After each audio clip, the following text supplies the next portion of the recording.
Well, hi everybody. Thank you for some people being brave enough. I can recognise some names from the last seminar. So thank you for being brave enough to come back again.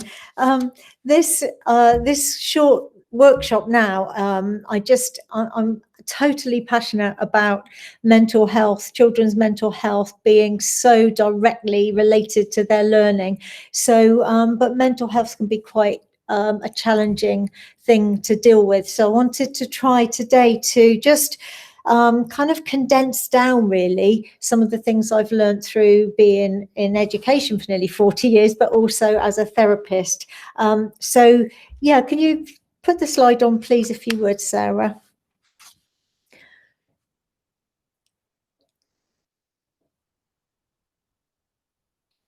Thank you. So if you have got a pen and paper handy, that could be quite useful.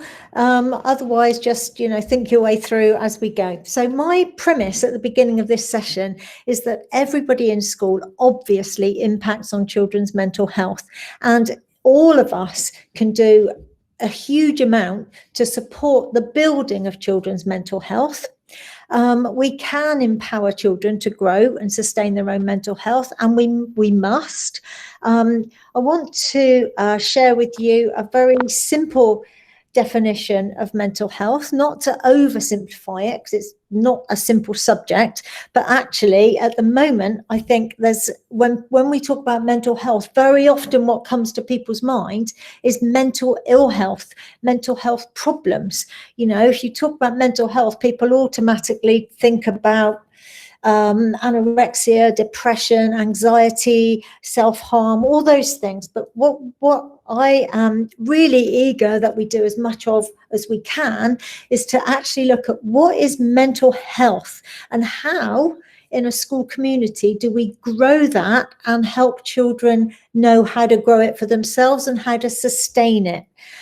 So what couple of the things that I think are key to that, if you know Jigsaw, you will know that I'm quite passionate about helping children develop as mindful human beings.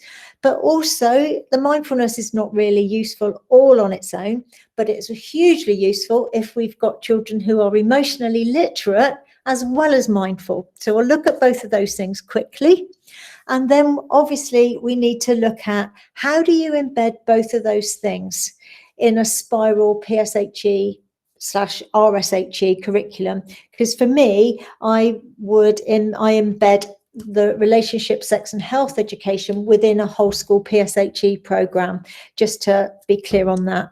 And then hopefully if I talk quick, I'll have enough time at the end to actually talk about some more practical strategies to just sort of give you at the end a basics model that just might give you some hooks to hang some of this on.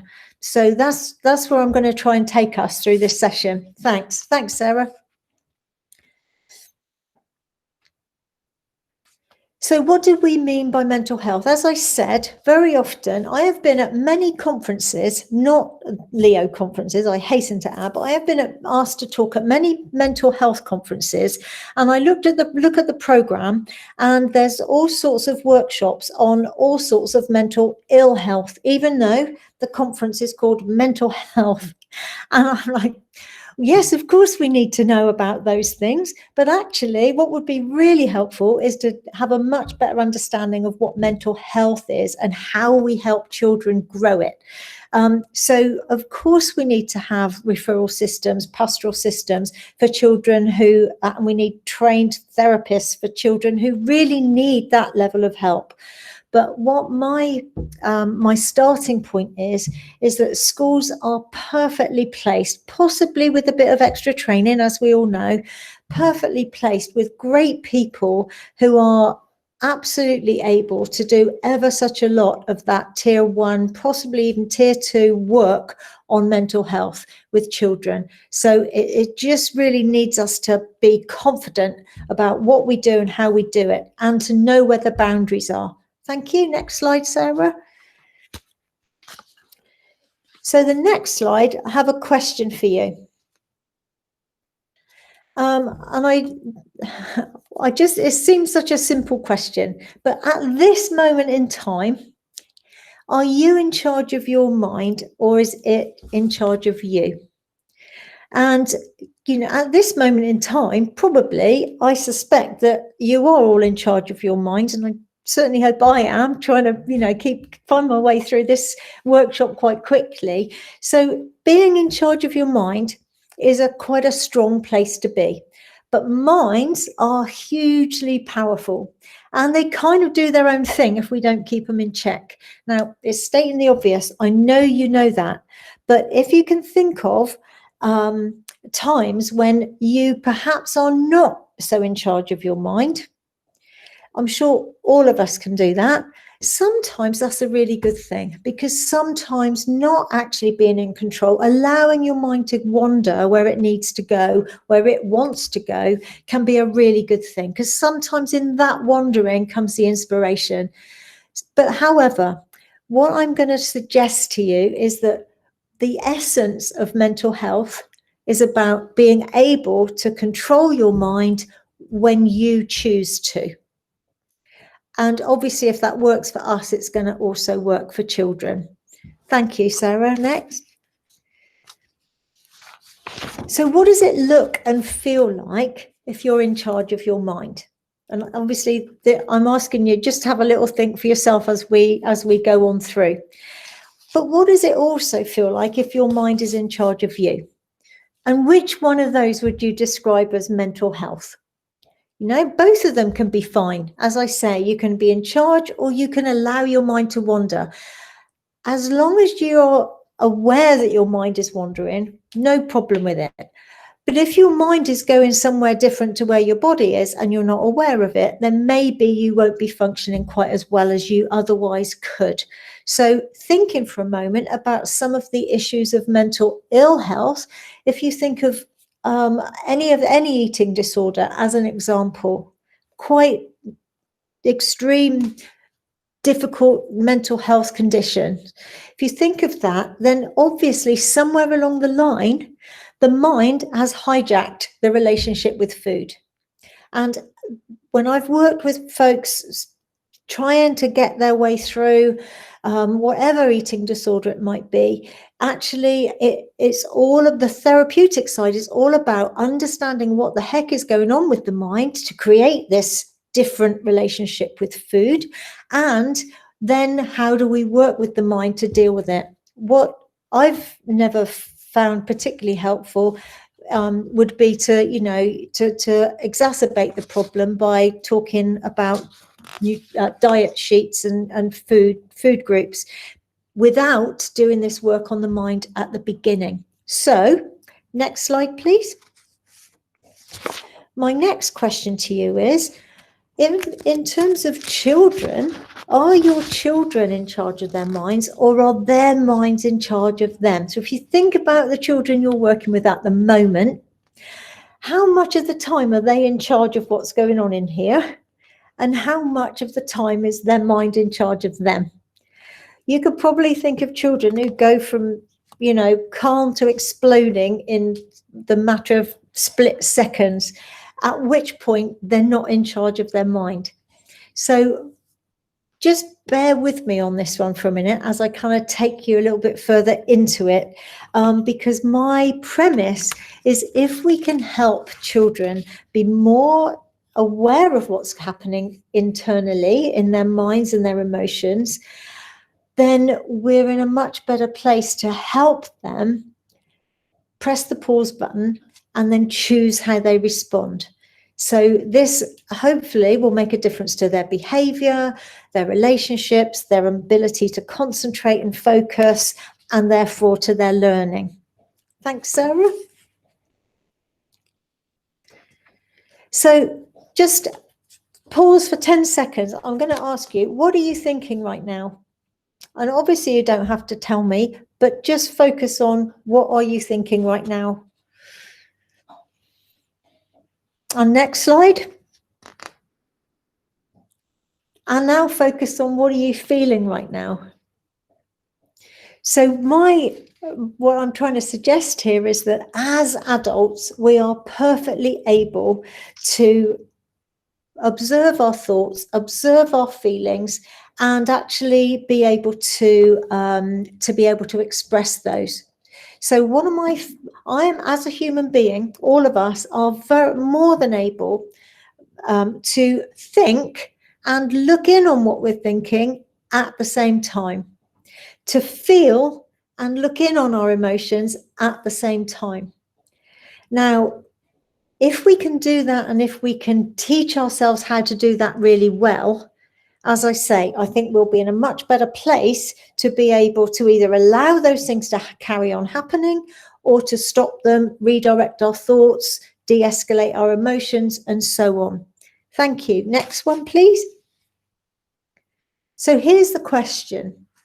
Does being able to notice your thoughts and feelings as they're happening help you to be more in charge of your mind, and therefore support your mental health? So this is kind of going back to the starting point, where I'm trying to suggest that mental health, the key aspect of feeling mentally well, is feeling like you can be, whenever you want to be, you can be in charge of your thoughts and feelings.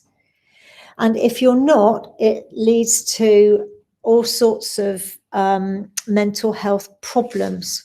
So does being able to notice your thoughts and feelings as they're happening help you to be in charge of your mind? Hopefully you're with me on this, going, well, yeah, that's pretty obvious. That stands to reason.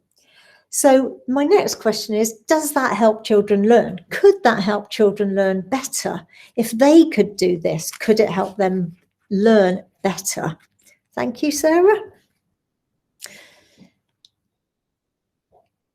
So let's just have a little look at mindfulness itself. What is it? Because this is one of the key things I think we can all do in a school setting that is safe for children and us, and it improves mental health, and it empowers children to take some element of control over their own mental well-being. So two sorts of mindfulness in a sense is that you can be mindful of what's happening outside of you. So quick example, I can walk my dog in the morning around the same circuit. If I'm being mindful, if I'm aware of my environment, my external environment, I can notice the river. Like this morning, I was in the field and I actually watched a barn owl hunting. I mean, you know, it was beautiful, even though it was pouring rain, but I can be aware of what's happening outside of me. And usually I will be getting more out of that experience if I'm aware of it. However, some days I can walk exactly the same circuit and my body's there, and hopefully the dog, but my mind is working out what I've got to do in that day, how many meetings I've got, if I've got to prepare any training sessions, what's happening with Jigsaw, Now, sometimes that's a really good time, because that might be my only quiet time for the day. So great to use that time to plan my day. If I know that's where my head has gone, not a problem. What I'm suggesting here is that I need to have that control. I can either direct my mind to the external environment and enjoy the walk and the nature, or I can allow my mind to go off on its trip and take me through the planning for the day. Now, either way is okay. The only difference in those two scenarios is, am I aware of it or am I not? And if I'm not, my mind can take control very, very easily, because it likes to be in control. Internal mindfulness is the same, really, but it's looking inwards at thoughts and feelings. Am I aware of what's happening in my thought processes right now? And if I am, and they're not really helping me, because they're not helping me focus, or indeed some negative thoughts are popping up that are really not going to help me. I might be 8 years old, stuck on some maths, and my little thought process is going, I can't do this, I'm rubbish at this. Not helpful thoughts when you're struggling to deal with your sums or your maths or whatever it is. So the awareness is what we're trying to nurture in children, and it's actually way simpler to do than I'm probably making it sound. So next click. And keep going, please, till this one's full. So mindfulness, paying attention on purpose in the present moment without any judgments. So I'm not going to spot my thoughts and go, oh, I shouldn't be thinking that. I'm just going to, that's what's happening in there right now, is it? Shall I let it carry on, or shall I change its direction, or shall I de-escalate these emotions? Okay, so that's really all that it is. Mindfulness, being aware of what's happening and being able to direct your thoughts and control your emotions. Right, thanks. Next slide, Sarah, please.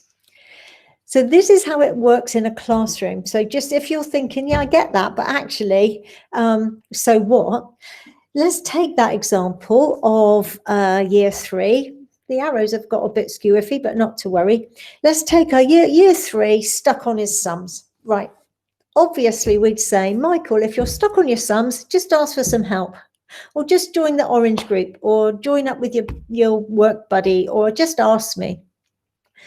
And that's easy. So the reality is Michael's stuck on his sums. However, if Michael's thought processes start going, I'm stuck on these sums, I'm rubbish at this, I can't do this, my dad always tells me I'm rubbish, I'll never be as good as my brother, then actually that thought process will trigger an emotional response. And the emotional response that goes with those thoughts is probably something like frustration, anger, distress, so anxiety. So where we've gone from, I'm stuck on these sums, which is, a problem, but it's not an unsolvable problem. If you ask for some help, get some help, let's move on with we can learn. But I've gone from being stuck on my sums to, I can't do this, I'm rubbish, frustration, anxiety. The thoughts and those emotions coming together in a toxic mix are going to create an action or behavior. And that resulting action or behavior is probably going to be a fight, flight, or freeze response. And you will absolutely have seen this. You can tell me lots of children, I'm sure, who actually go into a fight response or a flight response. As I always say, that's why teachers wear low shoes, no heels, because you sometime in your career, you will probably have a runner in your classroom. Or the freeze, the ones who just close down. And by lunchtime, you're going, well, you didn't get much done today. So the thoughts create, because not being able to do your sums is a problem, but it's not huge, because what's made this problem worse is now we've had these thoughts, these emotions, and the kickoff at the end. So now poor old Michael's still got the problem with his sums, and he's now kicked somebody or run away, or he's under a table, or he's crying, or so we've now got some behavior thing manifesting itself that poor old Michael's got to deal with. So has his mates in the classroom, and so have we as the teacher. So how the heck can mindfulness help? If we could teach Michael, as that thought, I can't do this, I'm rubbish at maths, begins, if he can recognize it as a thought and catch it and bring it back. So I can't do this, it's only a thought, catch it, bring it back. We've been doing quite a bit of work with children lately about how you catch that thought, how you catch it and bring it back. And really, depending on what they're into, it could be a butterfly net, a fishing rod. It doesn't matter how you catch it. You're going to catch it in some way and bring it back. So, sometimes when I share this with people, I go, yeah, of course, that's so obvious. And other times people are going, you think I can teach an 8-year-old to catch his thoughts? You must be kidding. So my suggestion to you is the way we do this is we have to help children become aware of their thoughts and aware of their feelings as they're happening. And I'll share with you how we do that in a moment. But this is where the mindfulness bit comes in, being able to observe your thoughts, observe your feelings in the present moment. And that's the point of power, because at that point, you can choose what you do with them. You let them carry on and with all the consequences, or you pull them back and make a decision. Press pause. What shall I do next? Thanks, Sarah. Next one.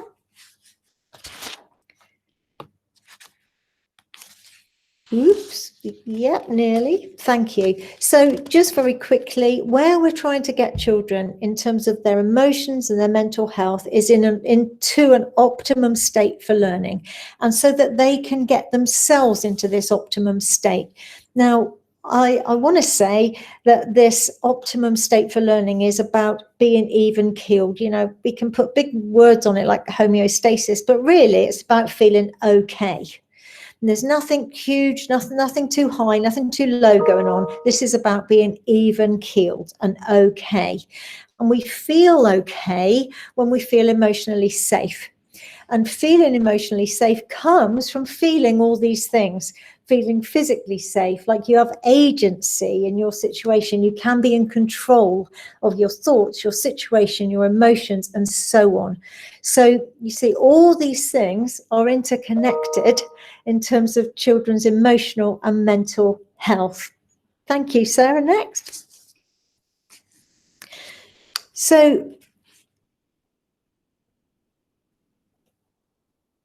brilliant. So how we do this then is we help children to try to become mindful, to notice their thoughts and feelings as they arise, and then no good just noticing them. You have to know what to do with them after that, to manage them, to either de-escalate emotion or whatever you need to do, but you need to have the interventions and the strategies as well. Thank you. Next one. So how we do it in Jigsaw, and of course there's many ways to do this, but how we do it, becoming mindful, you need to practice it. It needs to be rehearsed. It needs to become second nature. So in the Jigsaw program, there's a lesson, 6 lessons for every half term, for every year group, and every lesson has a calm me time. We call it calm me time, and we use the chime, the Jigsaw chime, and we take children through breathing techniques and awareness exercises, and then we add in visualizations, all to help them know how to relax their bodies and calm their minds, to get to that even keeled state of mind. But also, in the process of doing that means they also become much more aware of what's in their heads and what's in their emotions. And at the same time, the third benefit of this mindfulness, this calm me time, is that the same techniques we're teaching them in there, so the breathing techniques, become the strategies, the interventions to help me calm down if I need to, or help me redirect my thoughts if I need to. So this is a powerful little package, and it really takes a matter of minutes in every lesson. Thank you. And I'm very aware of the time, so I'm probably not going to try that, take you through a whole one, but actually, you hear this as we use the Jigsaw chime to help children listen until they can no longer hear the resonance. And it goes on for a long time. And then we just take them through gentle breathing exercises so that they relax their whole body and gain this awareness. So that's the essence of it. Thanks, Sarah. Move on.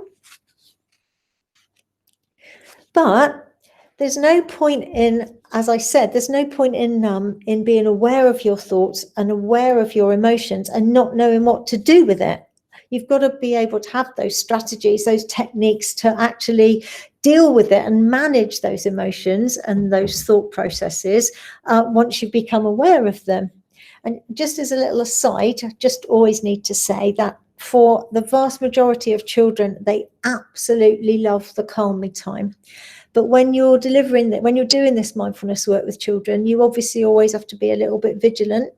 Not a little bit, a huge bit vigilant, because sometimes for some children, if they calm their minds down, some thoughts can pop in that they may have been suppressing or they may be painful. So we just have to be vigilant to make sure this is staying really safe. So The emotional brain responds to an event even more quickly than the thinking brain. This mindfulness fosters the ability to inhibit those very quick emotional responses and impulses, just as we've said. Thank you, Sarah. Next slide. So just to very quickly have a refresher on emotional literacy, because where I'm going with this is saying if we can build a program that has mindfulness and emotional literacy hand in hand all the way through, and not just in a vacuum, but in with the personal social health education work, then we will be helping children have the knowledge and the understanding of the PSHE, but we'll also be giving them the emotional literacy and the mindfulness techniques in tandem with the knowledge, so that they can apply those techniques, whether they're thinking about healthy eating, relationships, or whatever. So, Michael, Daniel Goleman, we all know about that. If some of you have been in education nearly as long as me, you'll remember the SEAL program, Social Emotional Aspects of Learning, which was all based on Goleman's emotional intelligence. So self-awareness, managing emotions, motivation, empathy, and relationships. And I think it's quite interesting that Goleman puts them in that order. So becoming emotionally intelligent, emotionally literate means is sort of underpins everything else, really. Thank you. Next slide. So emotionally literate children. I know this is stating the obvious for you, but if a child is emotionally literate, it means they can recognize, name, understand, and manage their emotions effectively. And with that starting point, be able to better understand and empathize with others.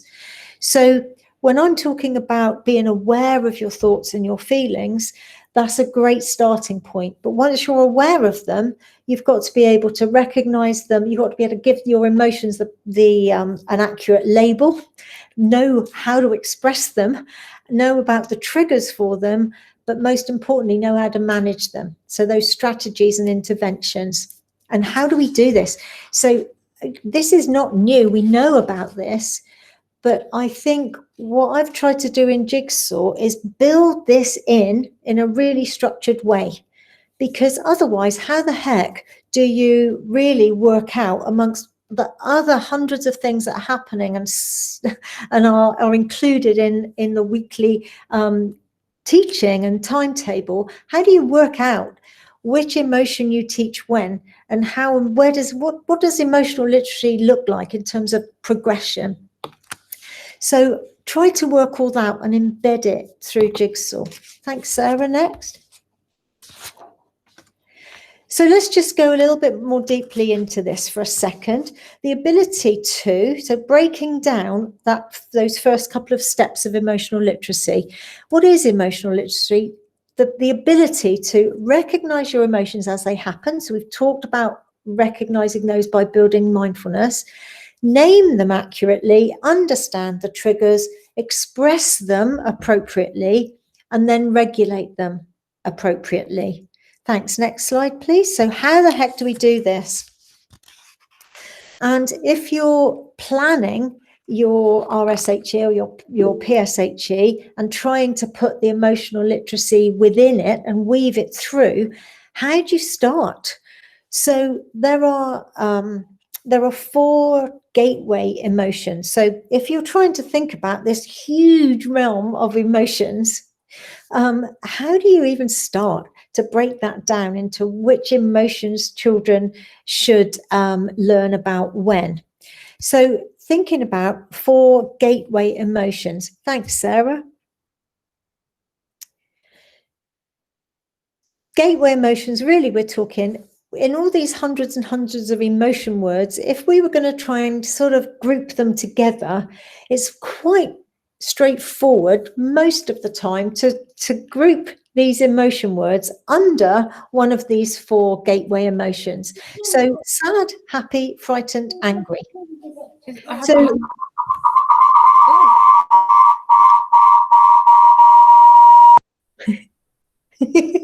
so sad, happy, frightened, angry. Now, children will know those words, but those words on their own don't really give you as big of an emotional vocabulary as you need if you're going to express your emotional state successfully to other people. So obviously, no emotion is a bad emotion. Emotions are just as they are.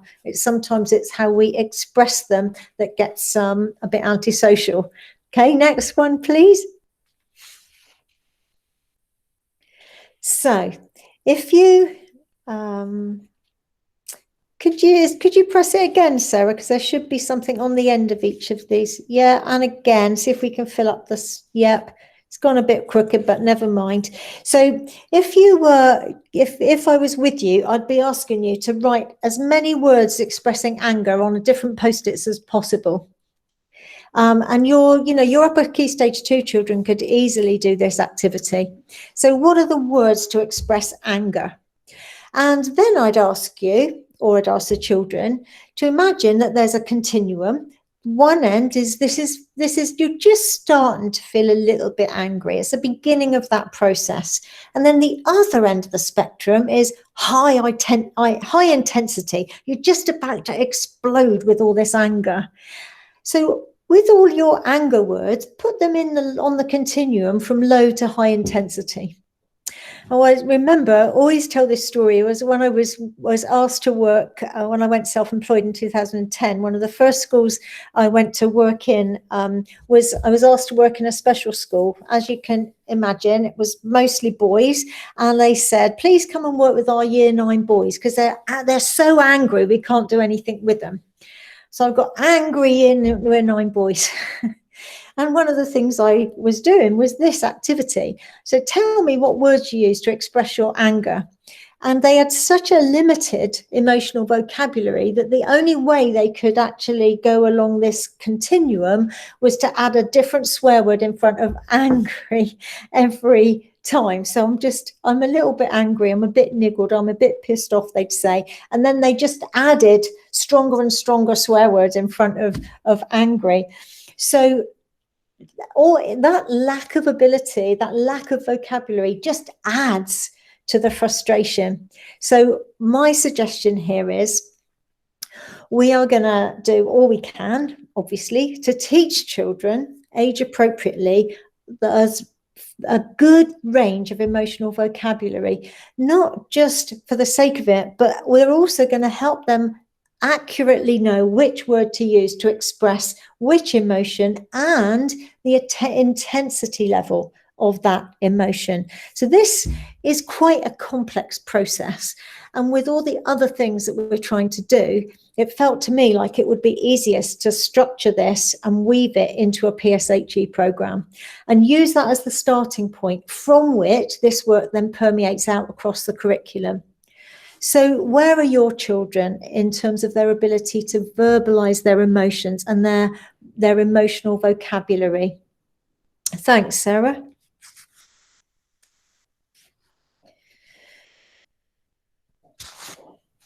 Okay, so I've talked about mindfulness and I've talked about emotional literacy.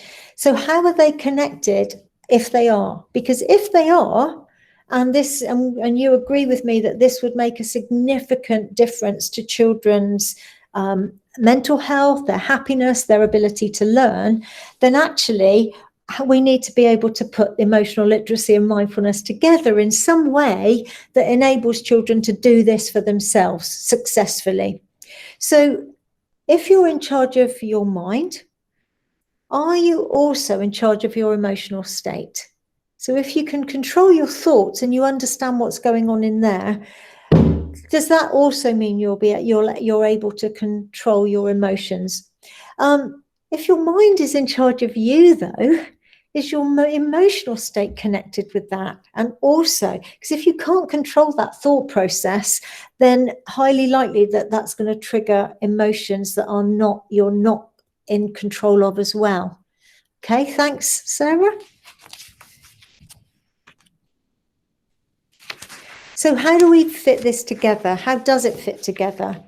Is it that you need to be mindful, to be aware to be able to then regulate your emotions. So I have to see them, observe them, and then I've got a chance of regulating them.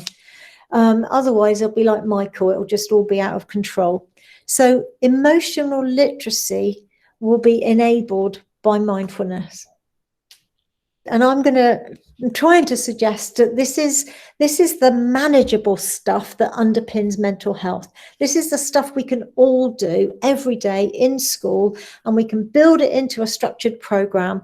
And this stuff enables a really basic level. This underpins helping children with their own mental well-being. Thanks, Sarah. So how do we do that? The how is most important. All this theory is okay, but actually when you're in school, limited amount of planning time, how do you actually do this? So I will share with you in a minute how we've done it in Jigsaw, but this is the process that I went through in order to put Jigsaw together. So first of all, we have to work out which emotions are appropriate to teach when, and in which PSHE context. So for example, if we want children to understand about disappointment, then in which PSHE contexts do we do this work on disappointment? We can't do it in a vacuum. So we might do it if we were talking about friendships and friendships going wrong. We might do it if we're talking about dreams and goals and aspirations and something going wrong and being an obstacle to achieving a goal. We might do it in terms of someone disappointing me or me being disappointed in myself. So we need to put these things together in a cohesive way so it makes sense to children's real lives. So we need a PSHE. I wish you could argue with me. I'm just telling you what I think. We need a PSHE curriculum that acts as the delivery vehicle, regular timetabled lessons, teachers who really are confident in delivering this stuff. We need to work out the PSHE content, and we need to put the emotional literacy with it and the mindfulness with it in a meaningful way. From that, we can go outwards, we can permeate outwards across the curriculum. But obviously all that needs to sit in this kind of cradle of whole school ethos, the relationships that we're engendering, the safe community and so on. Thank you. Next slide.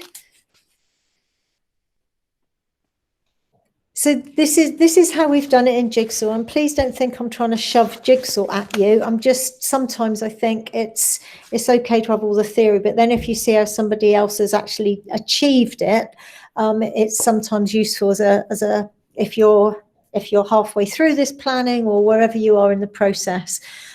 So what we've done with Jigsaw is we've developed 6 half-term modules called puzzles. They start at the beginning of the school year. With Being Me in My World, and there's 6 lessons in each of these modules. Then they go celebrating difference, dreams and goals, all the way through the year to changing me. So those are very explicit. We know the content, and every year group in the school from age 3 to 16 does the same one of these modules at the same time, so that this is a whole school approach to each of these learning themes.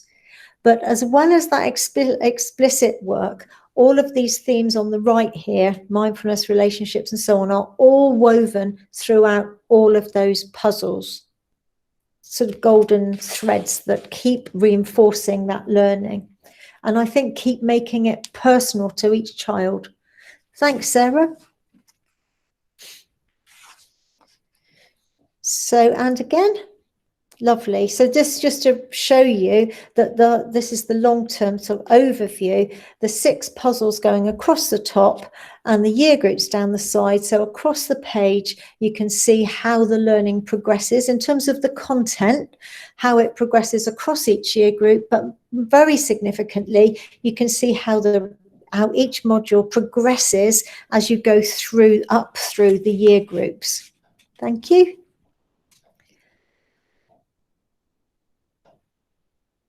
But whichever one of those puzzles or modules you're actually teaching at the time, the lesson structure will be exactly the same from year 1 upwards. In Jigsaw, the foundation stage, early years foundation stage layout of the lessons is aligned to the early years framework.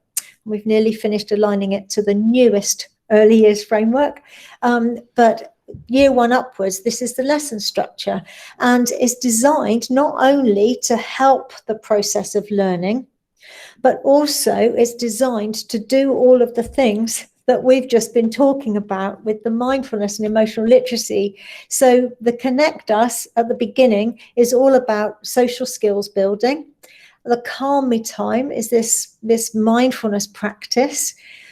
Then Open My Mind actually helps children find ways to focus in on the essence of the learning. And then Tell Me or Show Me is the new information, the new skill. Let me learn. Children are making it their own. And then these skills of reflection are developed at the end. So next slide, please. So every lesson plan has 2 learning intentions, and you'll see this is the overview of the year 3 relationships module, and you'll see there are 6 lessons, and each one has a purple and a green learning intention. So this just illustrates for you how we've put together a PSHE knowledge-based learning intention, which is the purple, with a green social skills, emotional literacy learning intention. We put the 2 together so that children can use the emotional literacy and apply it to that particular piece of knowledge. And the mindfulness work comes in every lesson with the Calm Me time. Thank you. Next one.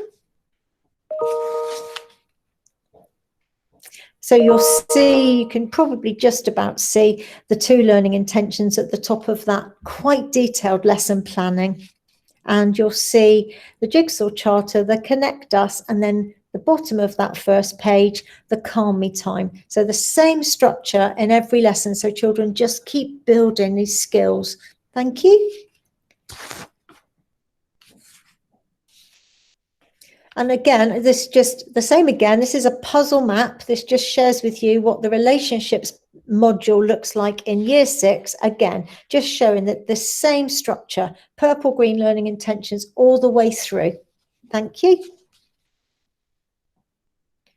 And same with the lesson plans, purple, green learning intentions, really detailed. And in Jigsaw, we don't skirt around some of the tricky issues. We try to make this program meaningful for children, to make a difference in their real worlds, their real lives. And so so this lesson, you can see, is about relationships, but it's helping them look at group dynamics and how power and control can sometimes be in relationships and what they can do about that. Thank you. Next one. And we also try to teach them skills and techniques I talked about earlier. So this is the solve it together technique. So conflict resolution, very simple process, easy to remember, but really important in this. You can see in step 2, the child has a chance to say what he thinks happens and how it makes them feel. So this emotional literacy woven through everything. Thank you. And it is, of course, it is about the curriculum, because that PSHE curriculum with all these things built into it really that's the universal core. We get that right, and then we can build on specifics that individual children need and tailor it to their needs. But all of this sits in this cradle, as I said. So I think I said earlier that, you put a boat in a cradle when you want to build it or mend it. And this whole school ethos, sense of community, relationship, positivity, kind of acts as a cradle for children while we grow them and possibly mend them. Thank you. Next.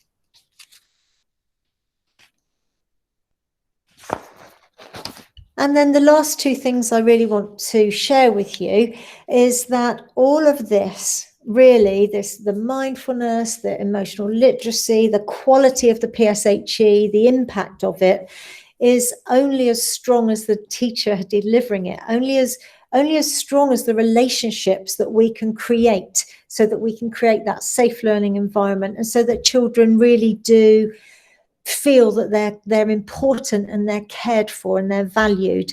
And Carl Rogers suggests there are 3 core conditions for building any positive relationship: unconditional positive regard, empathy, and congruence. So, you know, these look really easy, I think, but I would just, at a later time, just ask you to have a little reflect on, have you ever been teaching children, and in a class there's usually maybe a couple of children who are not a natural fit with you, and you have to work additionally hard to actually show them unconditional positive regard. And of course we have to do that. They probably need it more than all the rest, but it's not necessarily easy to do that all the time. Empathy, we think, oh, that's easy. Of course we can. We're good people. We work with children, but actually, I do quite a lot of work with initial teacher training and NQTs, and say, you know, do you know the community that your children live in? Do you know where they play after school? Do you know what they do on a Saturday? Do you know what their home lives look like? Because unless you really do, how can you empathize? How can you honestly empathize? Really, really. So this looks easy, but actually sometimes takes a bit of work and effort. Congruence just means being authentic, being real. So I'll leave that with you for your reflections. Thank you, and thanks, Sarah. And then lastly, something else that you may like to reflect on a bit later. If we're talking now about mental health, I've tried to kind of condense it to this understanding of, is my mind in control of me, or am I in control of it? So that was kind of the essence of what I've tried to say today. But broadening that out a little bit, we could say that there are 6 basic components or ingredients of mental well-being. And I've sort of pulled these together over the years from all sorts of different pieces of research and things. So the basics of mental well-being. If you could put the next slide on, Sarah, the answers are on there. So the B stands for belonging.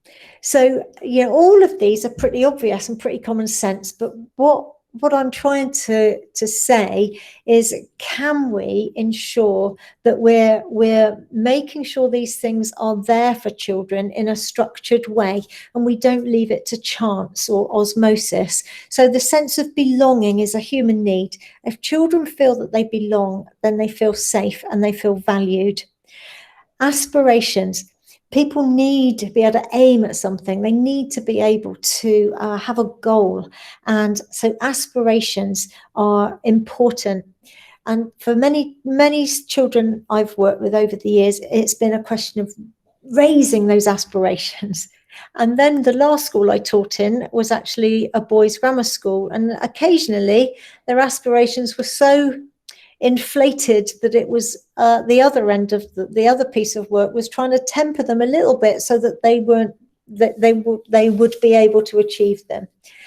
Safety and security. So safety is about physical safety, but obviously also emotional safety, hence the ground rules and the Jigsaw Charter and the right to pass and all of that, and the nature of the relationship with the core conditions. Identity, absolutely vital that we help children grow a sense of who they are and that they like and respect who they are. So children without this sense of identity, who are the ones who kind of join this group, join that group, buffeted here and there, and of course, that's part of growing up, is finding your own identity. But if we can help them with that, so much the better. Competencies is obvious, but can do, being able to do things. And then successes. dwelling on the success, not passing through it too quickly and on to the next thing, but dwelling on it, enabling children to store those feelings of success, know what they feel like, so that when they move into their next challenge, they can take those out of that mental treasure chest and go into the new challenge with a sense of positivity.